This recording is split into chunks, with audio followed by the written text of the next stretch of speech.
begin that, I guess I can start by saying a lovely good morning, good afternoon, and good evening to everyone, depending on where you're joining us from today.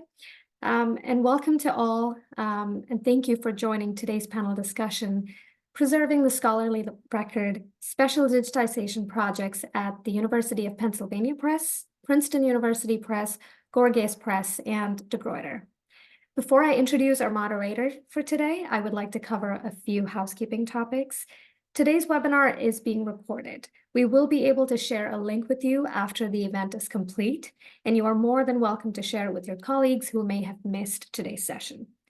We also invite any comments and questions. We encourage you to turn your camera on, state your name and where you're from, and pose your question out loud for everyone so we can have a very inclusive discussion. If not, please also feel free to drop any questions that you have into the chat box that you can see on your screen. We will try to answer all the questions in real time. I will either pose it to our speaker at the time the question is raised, or I will hold it for the discussion portion of the event towards the end. And those are the housekeeping rules for today. So without further ado and right on time, please allow me to introduce today's moderator, Michael Zioli. Michael Zioli is the director of the Publisher Partner Program, Americas and Strategic Partnerships at Paradigm Publishing Services. And he will now take over and introduce our speakers for us. So welcome, Mike.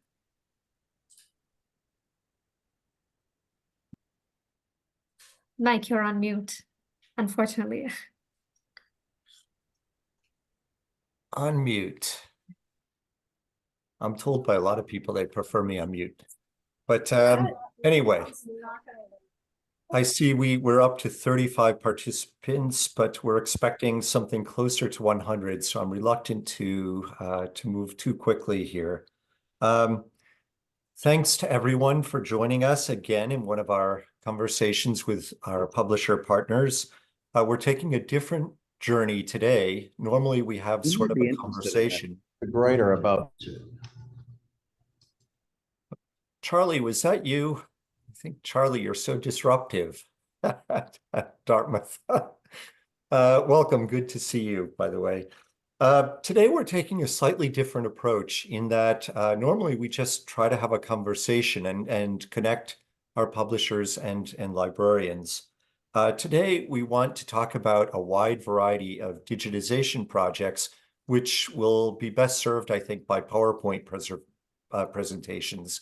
So we have slides, which is different. However, this is still run as a meeting, meaning that you can turn on your camera, please tell us where you're from, and ask a question or make a comment. We really do invite those things. So it's much nicer to have sort of a conversation happening if possible. So as you might have questions, please just feel free to jump in.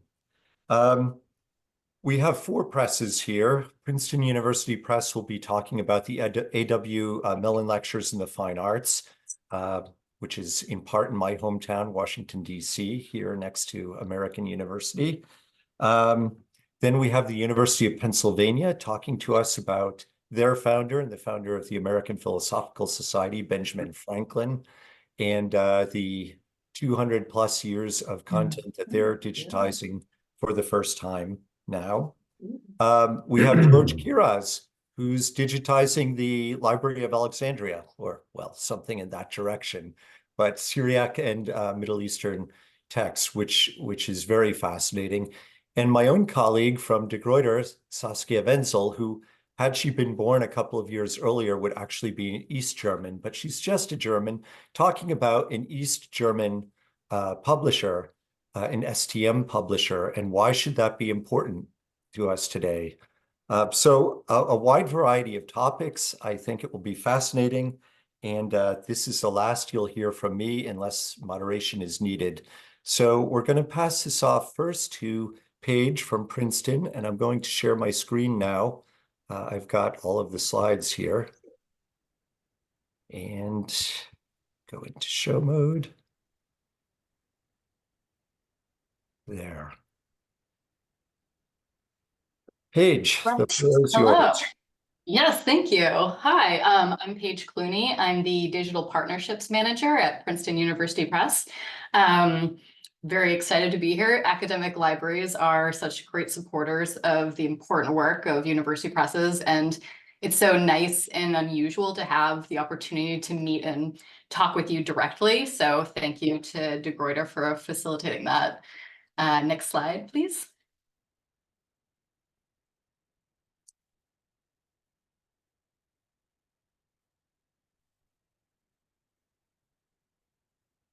Sorry, Paige, I'm trying. No problem. Oh, there we go. It was frozen. Okay, Sure. go ahead. Just a very brief introduction to Princeton. We have about 170 staff worldwide, 15 editors commissioning about 10 to 20 books a year. We typically publish around 240 new books a year across the spectrum of general interest books, monographs, textbooks, nature guides, reference, and we publish in more than 40 subjects. Our back catalog includes over 9,500 ebooks and now closer to 150 audiobooks. We're among the larger American university presses, but much smaller than Cambridge or Oxford.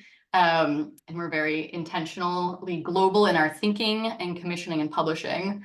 Equity, belonging, and accessibility are hugely important to us, from our staff to our author base, subject areas, and the output of our publishing. As you might imagine, since Princeton was founded in 1905, we also have a deep and rich backlist. And since I started at Princeton, I've had the opportunity to work with a team evaluating exciting, previously undigitized projects. And on this team and throughout the press, we think deeply about what it means to preserve the scholarly record, which is also why I was thrilled that Michael put together this particular panel. And next slide, please. Yeah, I'm optimistic about that, but it's not wanting to do it. Sorry about this.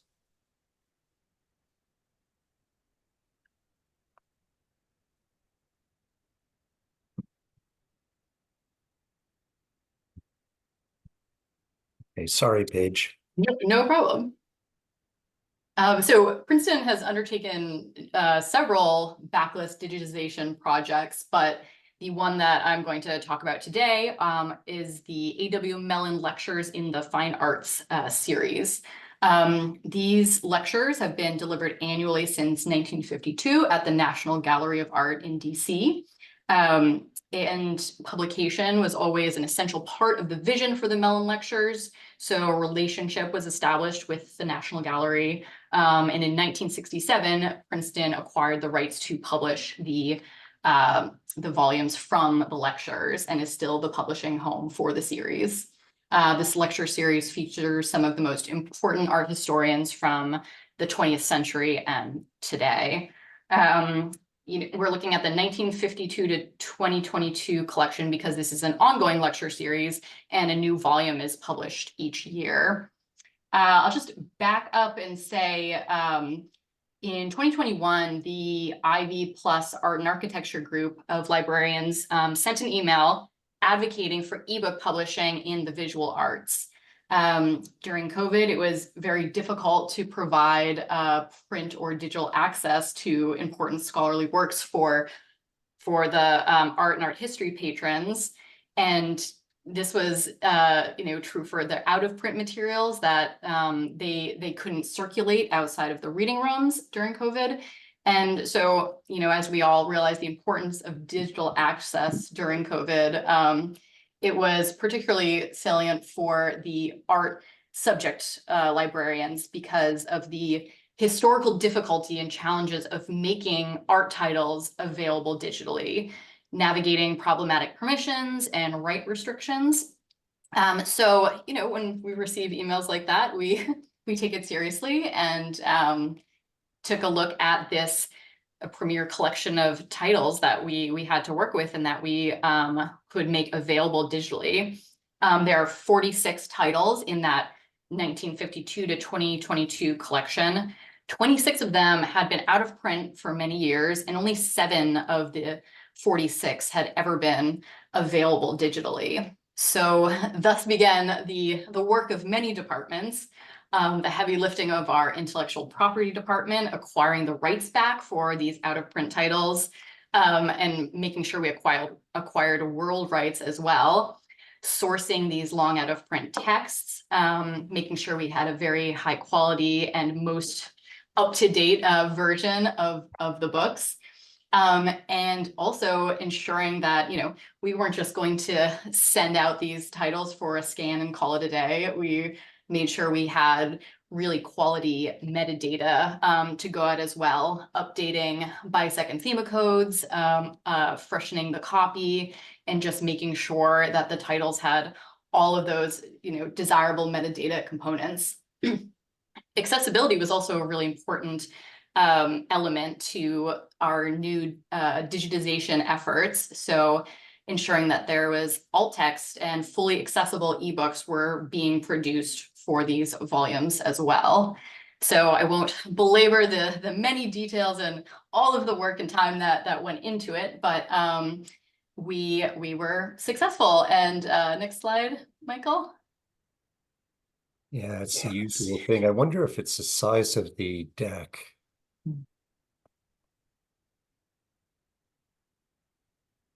And I guess just long story short, now the collection is fully available for the first time in print and in ebook.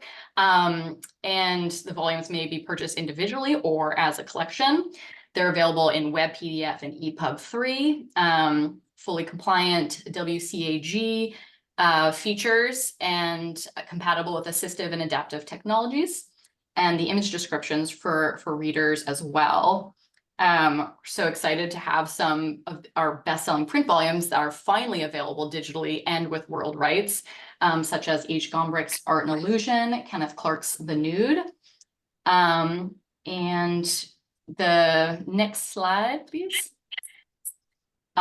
This lecture series covers such a huge and disparate range of topics, but of course, we're also thrilled to have this nice unifying series design as well. Next slide. So, I'm just so thrilled that we now have the technological capabilities that make preserving the scholarly record possible, from print on demand to accessible ebook production. A book doesn't now need to go out of print because it no longer makes financial sense to hold physical stock, or back in the day, store the actual plates, the printing plates at the printers. We can, retain this scholarship and bring it back. And it's a blessing to be able to do that. This was not a simple project, but having this scholarship available both in print and digital forms now was worth the effort. Last slide. And this lecture is still given each year with the National Gallery of Art, and each new volume that we publish is available in Princeton's Frontlets collection. And again, thank you to for librarians who send those emails advocating that we undertake a project like this. We listened, and we're excited your patrons now get to benefit from this scholarship. Oh, thank you. Thanks very much, Paige, and sorry for the issues there with the slides. Now, about storing those old plates, I think Mary Frances may have something to say to us about storing old plates when she gets to the American Philosophical Society. No, not really. But who knows? Hi, everybody. I'm Mary Frances, and I'm the director at the University of Press. And like Paige, I'm here to talk about a really key partnership. Like Princeton, we, in addition to our books and journals, we do distribution partnerships, and a really key new partner that we started working with last year is the American Philosophical Society, and shout out to some of the staff who are here from the APS. So this is, unlike Paige's project, this is a project that is really just getting off the ground. So I don't think we're going to talk about printers' plates, Mike, but we are going to talk about, how you get quality materials, quality versions of quality content together for scanning. Working with the APS is kind of a Philadelphia marriage made in heaven. Both Penn and the APS were founded by Ben Franklin, the original Energizer Bunny of the early Republic, and both founded in the 1740s, as a matter of fact, one of his very prolific decades. But they also have, both institutions have a really tight mission match. We were both explicitly founded to disseminate what Franklin called useful knowledge. The APS is the oldest learned society in the United States. I'd like to say that we got a jump on all the publishing projects in this meeting today, but that's not true. George is going to be talking about some stuff that's even older. But again, both of these institutions are very well matched also in their profiles. APS does all sorts of remarkable things. They have a truly amazing library and archive. They have a museum. They have a wonderful fellowship program. They're a draw for scholars all over the world, in addition to being one of the first most energetic publishers in the United States of America. Shout out to all you librarians, because there are also journals at the APS. They have two journals, the Proceedings and the Transactions, and Penn, the only Ivy League press that does both books and journals, has become the publisher for those two journals. Now, I'm mostly going to talk about books today, but the journals are fantastic. They are also going to be available via Penn Press, and any of you librarians have any questions, you can reach out to me. I was contacted by Peter Doherty, who is the acting director of APS Press these days. Many of you know him. Now that we watch formerly the director at you're Princeton. gonna have to watch Murder. Because Peter joined and understood that APS needed a distribution partner that could focus a little bit more than the APS itself could on the kinds of things that Paige was talking about and we're going to talk about in terms of dissemination, preservation, metadata, effective warehousing and distribution, et cetera, et cetera. APS does a lot of things, but those things were not things that they did. You know, we could do that for them. And their past distribution arrangements were just not quite as robust. So again, Peter, I'm grateful to say, saw that there was a real mission match as well as a geographical closeness between these two intellectually powerful institutions, quite cosmopolitan. You know, both of us have very international readerships, international author groups, but both have that strength that's rooted in a uniquely American intellectual history. And so there was just an easy way to really understand each other. Now, we're Johnny come latelys compared to the APS Press. We've only been publishing since the 1890s. And like a lot of university presses, we are very focused on a couple of areas of strength across the social sciences and history, particularly the history of the Atlantic world. But one thing that is so attractive about the APS and their long history of publication is that it was really baked in that they would do all the different fields. The founding intellects wanted to cover the social sciences, the biological sciences, the physical sciences, the arts. This list of their remit that's on the slide is really only partial.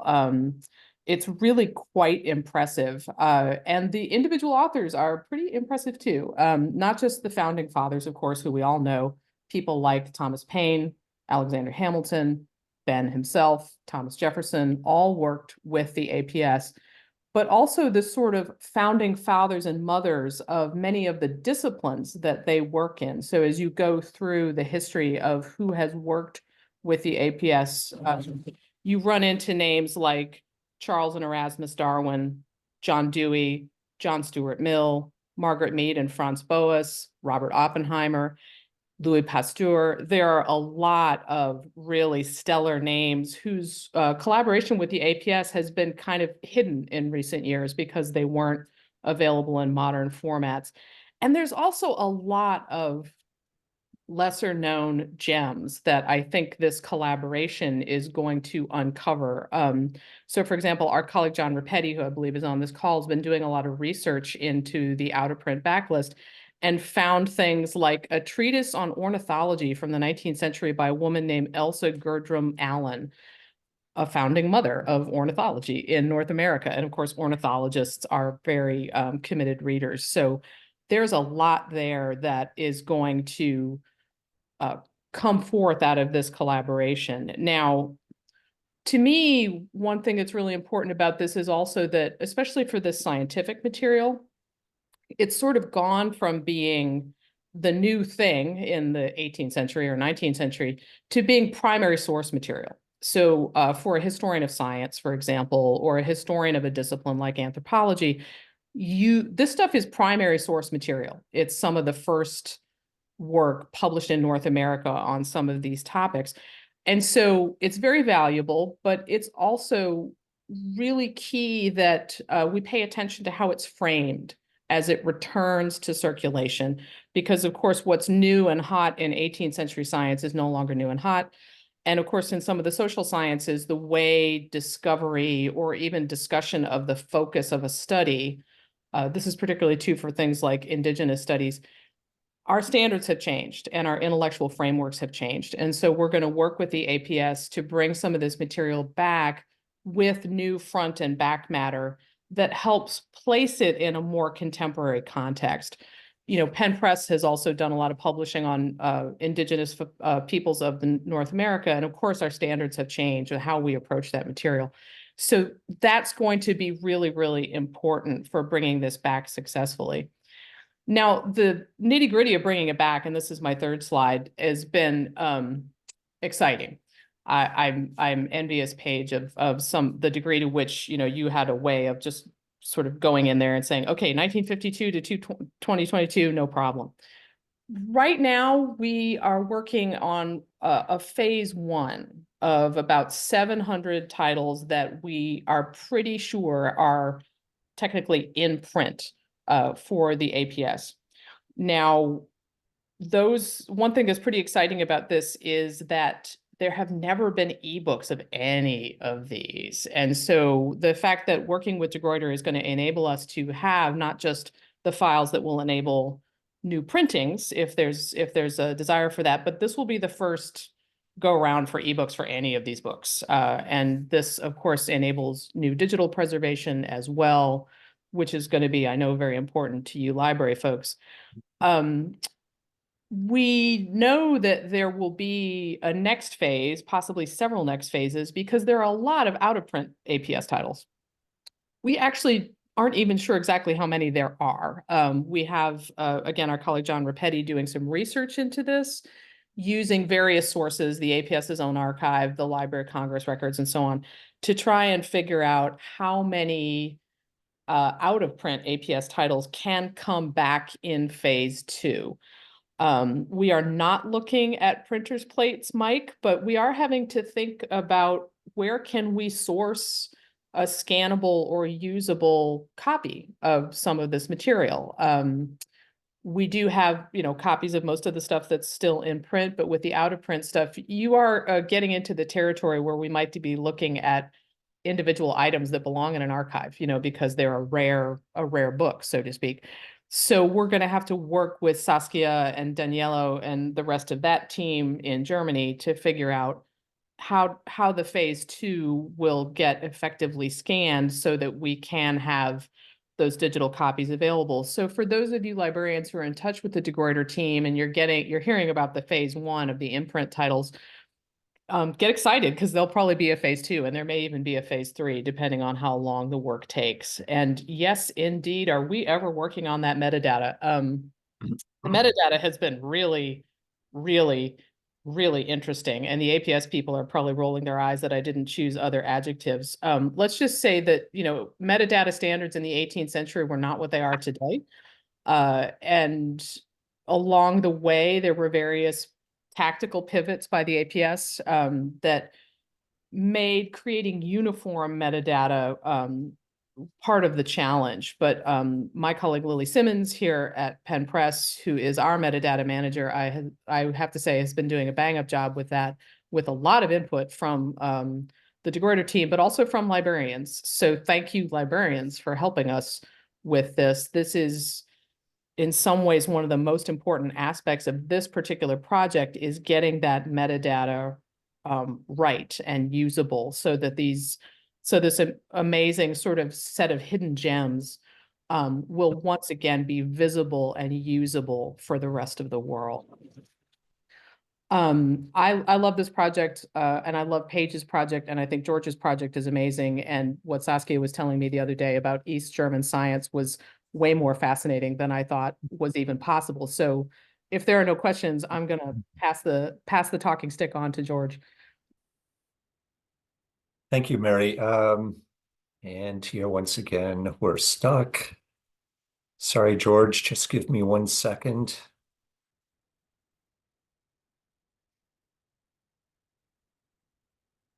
All right. Thanks, Mary. And George, over to you. Thank you so much first for the organizers and for the Gruyter for putting this together and for inviting us to present about our digitization efforts, which are possible through a grant from the Gruyter's eBound.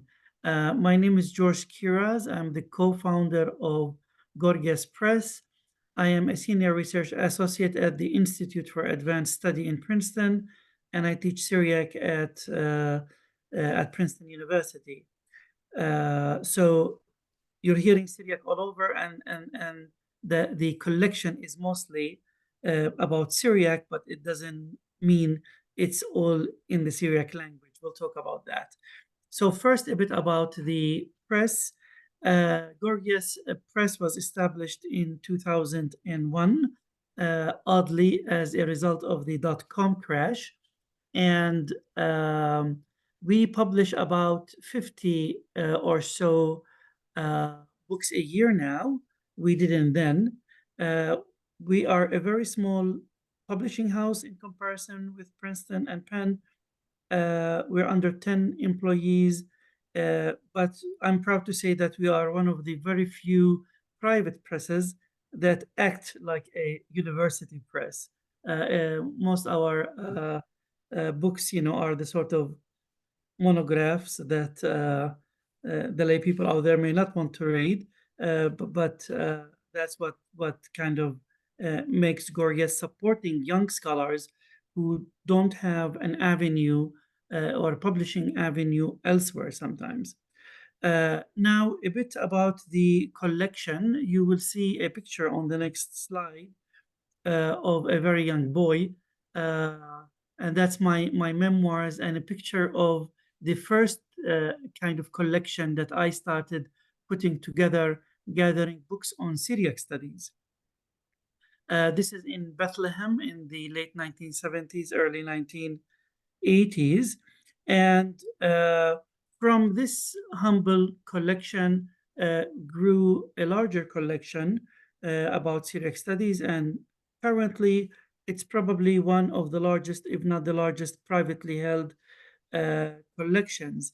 And when Stephen Fallon of the Gruyter was visiting the press, which is in the same location where my books are, he was amazed at what he was looking at. And then we started talking about the possibility of digitizing them. And that's how this whole thing started. On the next slide, you will also see manuscripts. So in addition to printed books, which are the majority of the collection, you also have some manuscripts on the top. It's a Syriac grammar, which I inherited from my maternal grandfather. And on the bottom, you will see an odd manuscript that also has English typewritten with a typewriter. And it's a manuscript that I produced when I was a teenager. So this is the sort of collection that we're talking about. You will see on the next slide the list of the main categories of books. There are a lot of liturgical books, many grammars, readers, and lexica. We cover history, both church history and secular history, as well as biblical studies and many adjacent areas.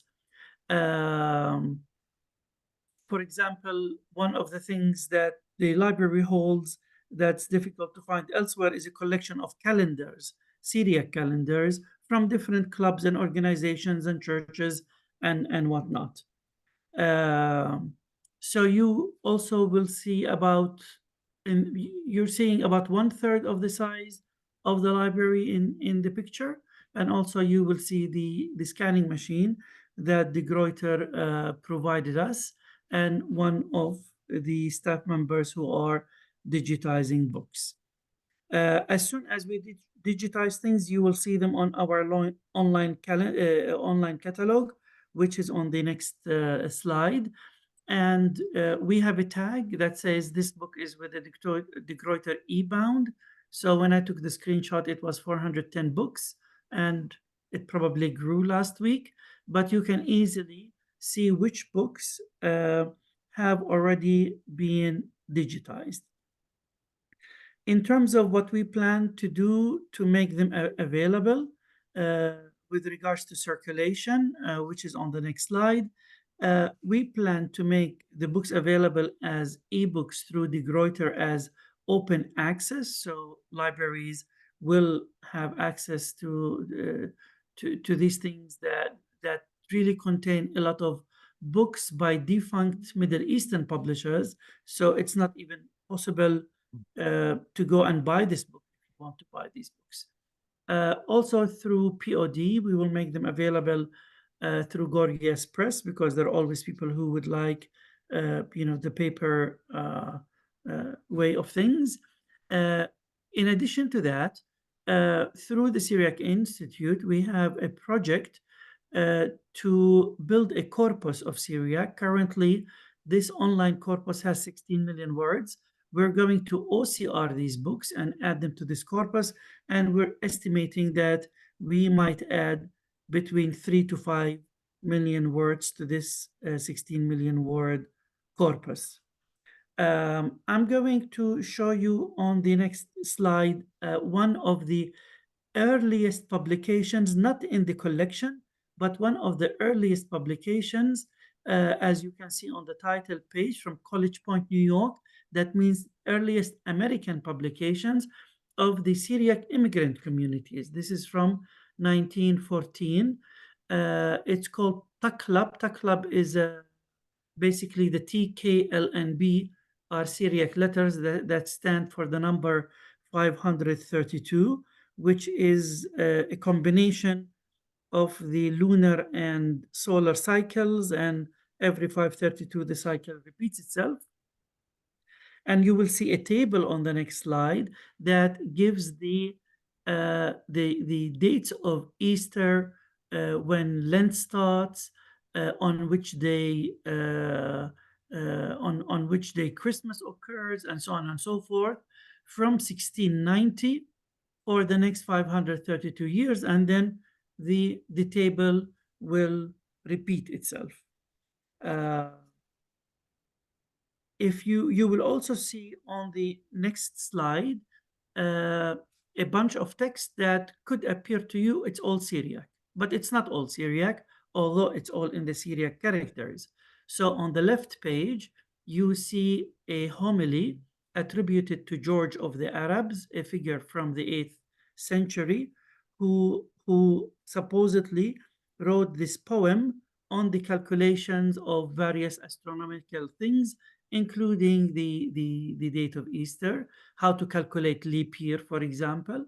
That's all in Syriac. But on the right page, on the top portion, we have a colophon from the 17th century, which is the manuscript that was used to copy this text from. You may also notice that this is handwriting.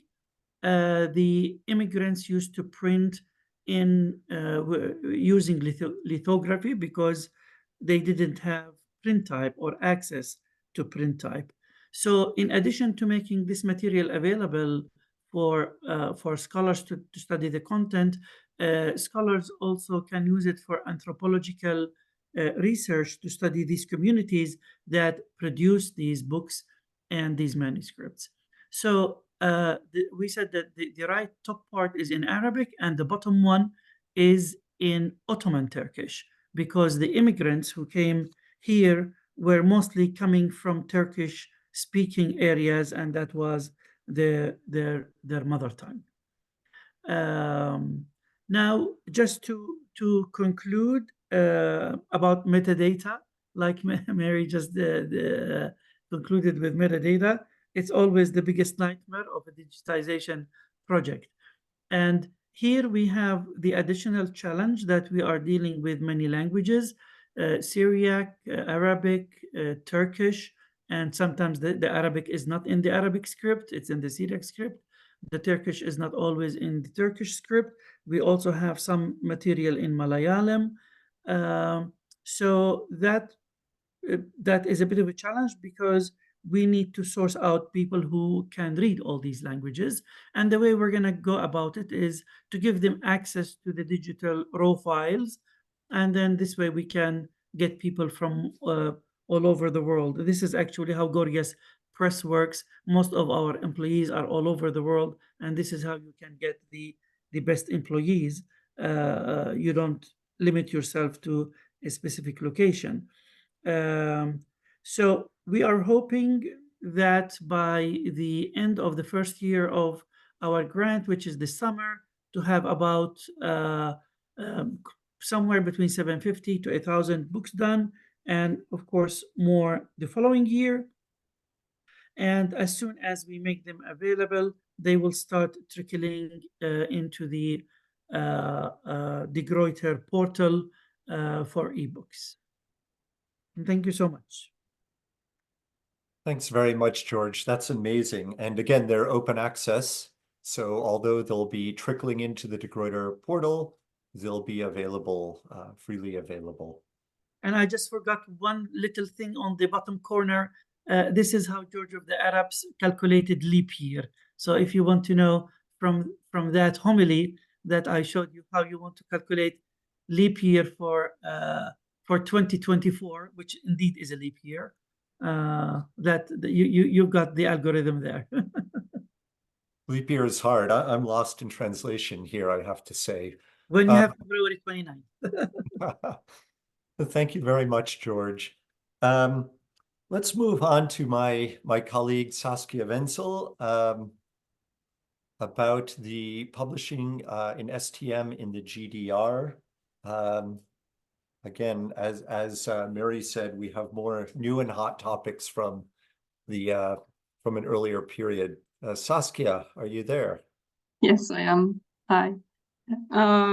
Yeah, what an amazing presentation from George. How am I going to present after that? Yeah, so my name is Saskia Wenzel, and I did want to mention, Mike, that I was indeed born in East Germany, but it was in the year the wall came down, so I can't really share any fun stories from the time, and luckily we don't have to think in these categories of East and West Germany anymore. And you are calling from, are you in Berlin right now? Where are you? No, I'm in Leipzig, which is where I live, which is former East Germany. So this is how, this is probably also why this project is a little bit more than just a digitization project to me. And it might also be a little different from the ones that you already heard about. Yes, so De Gruyter is digitizing the book archive of the Akademie Verlag. That is about 10,000 books from East Germany's largest scientific publisher. I put a title onto this mini presentation that is Lifting the Science Iron Curtain, because when we pitched the project internally and also externally, we were often faced with the assumption that the content is biased by socialist and Soviet influence and probably not worth digitizing. Well, it might be true that it is influenced. We also know that any content is always influenced by the time and the circumstances it was published under. So we believe that we shouldn't judge these books by their covers, right? And therefore, on the next slides, I'd like to walk you through the project itself and the Akademie Publishing House and the books that were digitized to hopefully make you understand why this project matters to us in the content as well. Yes, the project is a long-time project, and everyone who's ever done a digitization project, the three people that presented before me can probably agree with me. Any digitization project is always a long-time project. Back in 2013, De Gruyter acquired the Akademie Verlag together with the Oldenburg Verlag, and we digitized the Oldenburg books along with the De Gruyter book archive books. But we never digitized the Akademie Verlag books, basically because we didn't know where they were. But luckily, in 2018, the Berlin-Brandenburg Academy of Sciences approached us because they said, hey, we've got those books. They are in a warehouse. You can see that in the picture on the right-hand side. And we also have them in the academy. In the warehouse, they were stored. There were, on the right-hand side, there were washing machines. On the left-hand side, there were probably fridges. And in between was the whole scientific output of a whole country. We came to an agreement with the Academy of Sciences in 2020, and they donated all the books to us. And in 2022, we did a first examination of the books, both in the academy and in the warehouse, and were able to scan the first 5,000 books through the Gruyter Book Archive project. But we soon realized that this project needed a little bit more dedication, and we were very happy that we were able to launch the Akademie Book Archive project in 2023 with a dedicated budget and a dedicated team. And we currently have 3 people in the Berlin office who are deduplicating the books. So they are getting them from the warehouse and from the academy. They're going through them box by box and book by book, deduplicating them and capturing the first basic bibliographic metadata for all the books. And they're sending them on to a service provider in Romania for scanning. Between 2023, the summer of 2023, and now early 2024, we were able to scan 3,000 additional books. And we're also enhancing these scans with additional metadata that we are not able to capture during the scan process, or that we're not able to capture while we're deduplicating them. That is, for instance, bisect codes, keywords, and so on. A lot of the work that we still have to do in phase 2 of our project, in Mary's words, is sourcing additional books from libraries in the secondhand book market, because same as with the APS, there is no overview of what was ever published by the Akademie Verlag, and we know that what was in the boxes and in the academy is not complete, and we have to go out and find additional sources. We're looking at the records of the State Library of Berlin, we're looking at the records of the German National Library, and we're also sourcing from other libraries in the secondhand book market. We still think that we will be able to finish this project in the summer of 2025, although we know that a digitization project can never really be complete. So this will stay for us for a while longer, probably still.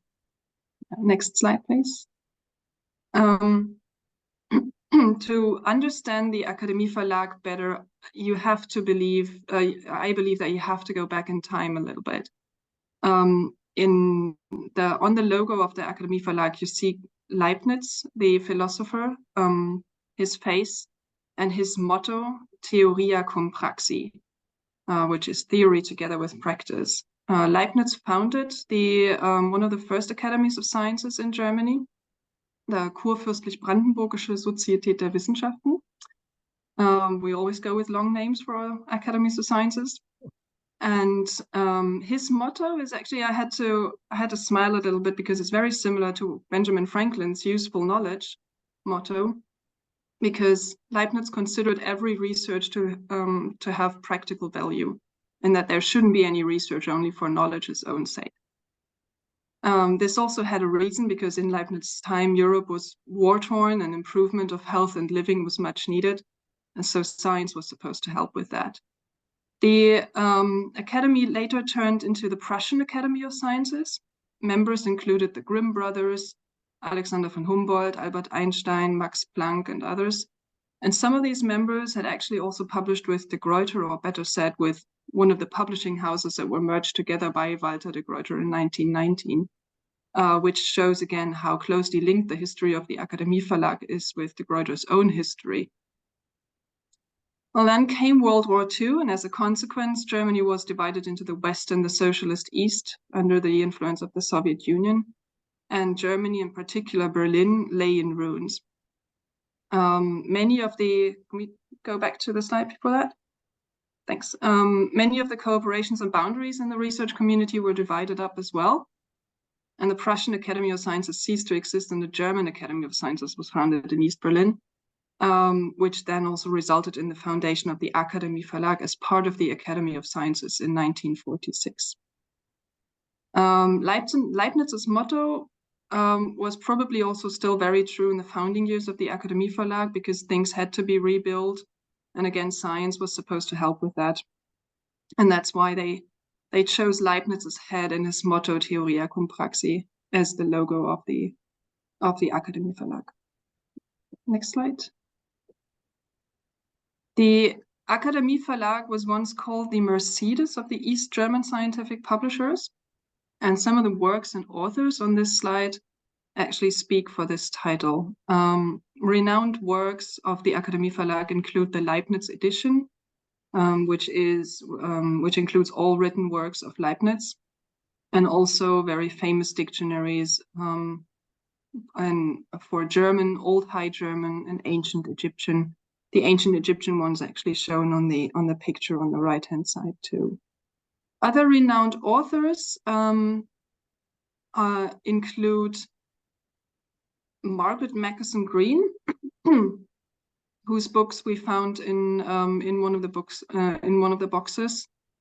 She was an anthropologist and very early in the 1960s, very early researcher of Igbo in the Igbo culture in Nigeria, and she actually published in English with the Akademie Verlag. Wolfgang Heise was a philosopher and a teacher of the later East German dissident Wolf Biermann. Wolf Biermann actually called him East Germany's only true philosopher.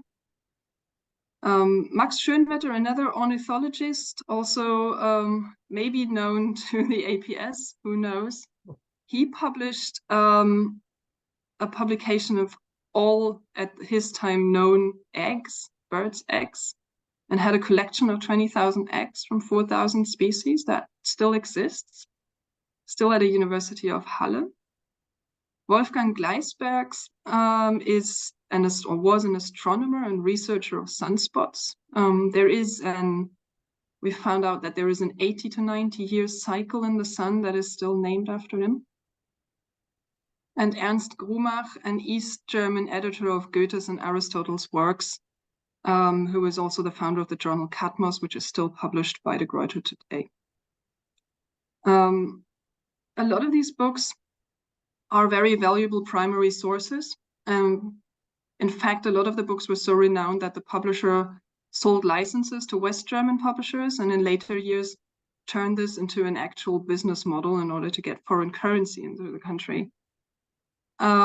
However, a lot of the works went out of print and were never published again. But we believe that it is our duty to digitize them again, since the output is just as valuable as any West German or quote-unquote capitalist output would be. We have digitized the Gruyter Book Archive, which is the West German equivalent to the Akademie Book Archive. And we think that without the Akademie Book Archive, Germany's scientific output would never be completely available. So coming back to the beginning of lifting the science iron curtain, we think it's very easy to forget what was going on behind the iron curtain, but the people on the other side, for instance, the names that are on this slide, were legit researchers, and they deserve that their output is preserved for future generations. And that is what the Akademie project is actually about. So, thank you.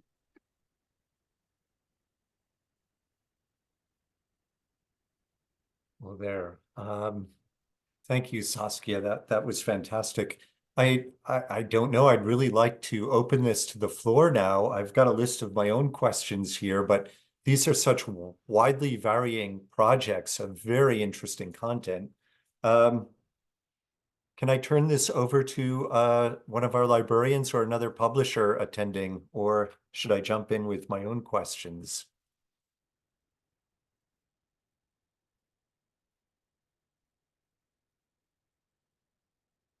I know I'm not the only one with this group. We've got a lot of people here. Okay, well, here's an easy question, I think, for all of you. You all publish new books, new scholarly works, but this is important as well, and you've all chosen to digitize this stuff. How much of a tax is that on your organization, and what are the considerations you have to balance in deciding to go forward with this? Let me throw this first to Mary Frances, and then we can go around the group. That's a great question, Mike. I think it really varies. It will vary, I imagine, across each of the examples here.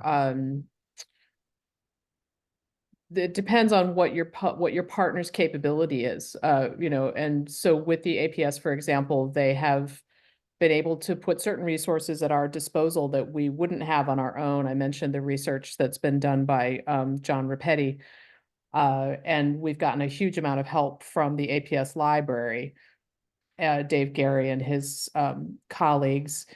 But APS did not have anybody whose expertise pertained to the metadata that is so valuable to libraries. And so I mentioned my colleague Lily Simmons, who is our metadata manager, and to say that it's a tax on her time, I guess that's one way of putting it, like a lot of metadata-oriented folks, and I hope you librarians all take this as the compliment that it is. She's an immense problem solver by nature, and so to her, this was a really interesting challenge, but certainly it has taken up time. I'm imagining that, and of course, we do think it's going to be absolutely worthwhile, because once we get this metadata settled, there's going to be, especially with ebooks available for the first time, this remarkable round of discovery. But I'm imagining that George and Paige and Saskia each would have a different answer to that question.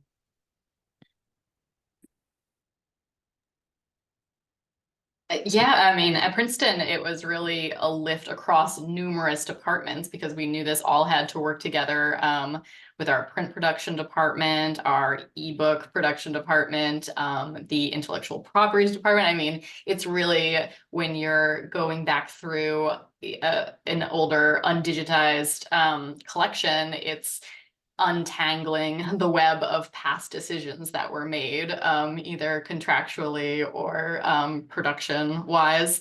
But it's something that we've done in the past and learned a lot from this project. And as I mentioned, it was, part of these are spurred on by requests from librarians, because there was an absence of digitized visual art ebooks.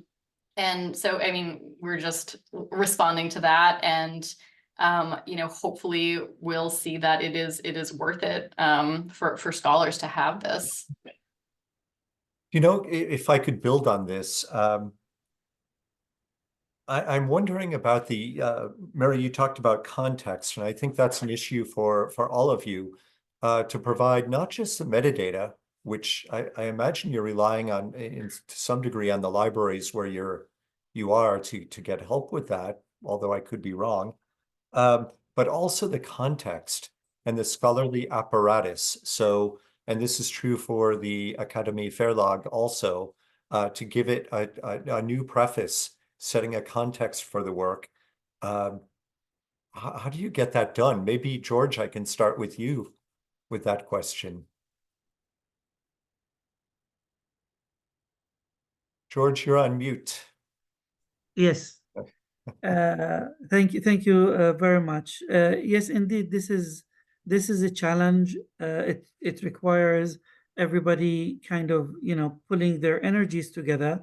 And I have to stress again, we are a very small organization. It makes it easier to maneuver, but it makes it more difficult to go and grab from people's time when you're such a small organization. And coming back to your question about how to present it and to provide a context for it, what we're thinking of doing at our end is making sub-collections and writing introductions to sub-collections rather than to every individual book, because it will be very difficult and time-consuming. And not only that, it will not be easy to find experts who can do that for our type of material. So our plan is to take the books, put them in smaller kind of categories, and then write something to describe them and to give their context. Maybe it can't be a fixed number, but let's say, 10 books here, 15 books there, 5 books here that talk about something similar, and provide some context for it. Paige, how is Princeton dealing with the Mellon lectures? Does it require, your stuff is newer generally than these other projects, but How we deal with it in terms getting a of context, do you need to do that, or does everybody know what the Mellon lectures are and they speak for themselves? Yeah, I mean that's a great point. I mean, internally, of course, we all know what the Mellon lectures are, and since they're an ongoing series, but just making sure that we have excellent copy that are describing the series, that working with effective partners in the library space to get that information across as well is hugely helpful. There hasn't been a need then to put new prefaces on these works to introduce them at all?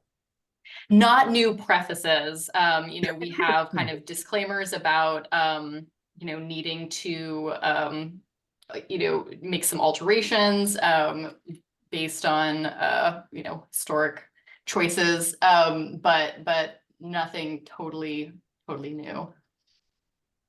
Saskia, can I throw this to you? I'm interested because of all the historical context for the German content. What kind of critical apparatus does De Gruyter need to add to these, or will we add critical apparatus, prefaces, for example, or metadata giving context to the work? We're not planning to do that yet. We had this topic when we digitized the De Gruyter book archive, because it went further back, and there were books published in the 30s and 40s in Germany that we marked as being published in that era. But we decided in the De Gruyter book archive project, and that we took the same decision for the Akademie book archive project, that we wouldn't censor any of the books. They're all children of their time, but we believe that for them that they don't need new prefaces, for instance. There will be more material on the collection itself, and as George said, there might also be material and introductions to sub-collections of the Akademie Book Archive, or publishers that were made part of the Akademie Verlag. Super. Thank you, Saskia. I've just been reminded that there are questions in the chat, so why don't we get to these? So one of the questions is, I'd like to hear more about obtaining rights for these materials. We have digitization projects on the horizon, but much of the historical research about and by our minority and bilingual community, the Acadians, was published by individuals or presses that no longer exist. So rights issues. Anyone from our panel care to grab that one? Paige, I know you had talked about rights in your... Yes, and actually it was a complicated part of the process, and I'm sure each project has different rights questions. It really was a lot of deep research from our intellectual property department, reaching out to whomever they could find at the artist estate, also with the National Gallery of Art, getting rights back there. That was probably what took the longest out of the whole project. So I mean, it's completely varies, I'm sure. But if I can send my email if you'd like to talk a little bit more about someone who knows the ins and outs, I'm happy to connect you. Thanks, Paige. Mary, did you have to contact the foundation, Ben Franklin's foundation, to get... Right. No, the public domain is a very good friend of this project, because of course many of the books, unlike Paige's project, were published early enough that they're safely in the public domain now. And we're lucky in that you know, the APS structure also helps us for authors who are still living and who might be, you know, members of the APS. And for those of you that don't know what it means to be a member of the APS, you should look it up. It's an extremely, extremely impressive group of people, but those folks are very findable via the APS. And the APS, of course, has been the publisher continuously since, you know, 1771. So I think we do have a somewhat simpler path to bringing this material back to readers. And I'm actually curious to know if Saskia, since your stuff is scientific material that presumably was sponsored in some cases by the government. I mean, in the United States, if the government is the publisher, it's automatically in the public domain. But was there a rule like that in East Germany? Is that what kind of simplified your path? No, but I mean, on the other hand, that country doesn't exist anymore. The approach that we took was that we digitize all the books, and when approached, assuming they're in the public domain, but when we are approached by authors, we do offer them a contract and also the option of getting royalties for the reprints of these books. And we've done that with a couple of authors who've approached us. George, do you have issues with rights, or is your material similar to Mary's old enough that it's a public domain? The vast majority of it is old and in the public domain, and also a lot of it comes from countries where copyright is more recent, so the older stuff is automatically in the public domain. But also we have an approach similar to Saskia's, because most of this content is produced by the community, the various Syriac using communities. Usually people are happy for their material to be published further and to be made available. But in the seldom cases, we had one case, I think a couple of years ago, but very seldom cases where either one would write and would say, I don't want my material out there, we withdraw it. Or in the, if there is a possibility to give them a contract like Saskia did, we could do that. Thank you. Let's try to cram in one last question because I think it's an important one. It's about digital accessibility. And as you digitize this content, how do you focus on the accessibility issue? Who wants to? Accessibility as in the public accessing the digital material, or? Well, on the platforms too, there are issues of visibility, etc. Page, maybe? Yeah. If I could, making fully accessible ebooks was an important part of this project. And so that's, EPUB 3s with alt text. And this is something that we're doing for a lot of our backlist initiatives now, and also remediating previously produced ebooks that did not meet those standards. In terms of hiccups, I would say just with accessibility comes a significant cost. So that I would say is one of the more difficult pieces when navigating accessibility for us. But again, incredibly important for our mission to be able to provide those. I wish we could go on. We've hit our time limit. I think so. Another interesting question came from Fordham University Press about funding these projects, which they're expensive. They're not new books, but it's important scholarship. I think that's become clear from each of these presentations, and it really needs to be digitized. It's not a nice to have.